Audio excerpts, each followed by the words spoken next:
Terungkap kondisi Putra Siregar di tahanan sempat drop, kini makin kurus, sang istri hanya bersabar. Septia Yatri Opani, istri Putra Siregar mengungkapkan kondisi sang suami yang kini masih dalam tahanan. Pasalnya hal tersebut imbas dari kasus pengeroyokan yang diduga dilakukan Putra Siregar bersama rekannya Rico Valentino di sebuah kafe, kawasan Jakarta Selatan. Dilansir dari kanal YouTube Intas Investigasi pada Jumat 6 Mei 2022, Septia mengungkapkan bahwa kondisi sang suami kini dalam keadaan sehat. Namun, Septia mengakui bahwa kini kondisi Putra Siregar terlihat makin mengurus saat berada di tahanan. Septia belum lama ini mendatangi tahanan pada saat momen Lebaran menemani sang suami. Septia mengatakan bahwa momen Lebaran tahun ini ia tak menerima tamu lantaran tanpa sosok suami baginya tak seru.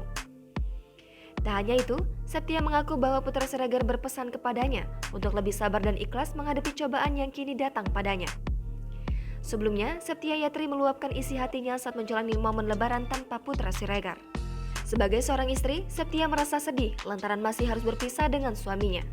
Bahkan ia mengaku enggan merayakan Lebaran tanpa kehadiran Putra Siregar.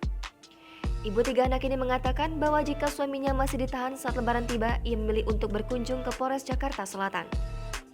Sebab Septia Yatri mengaku ingin bisa merayakan Lebaran bersama sang suami. Untuk itu, Septia pun sangat berharap masalah yang tengah dihadapi oleh suaminya bisa segera selesai, sehingga Putra Siregar dapat kembali berkumpul dengan keluarga. Jangan lupa subscribe, share, komen, dan like ya!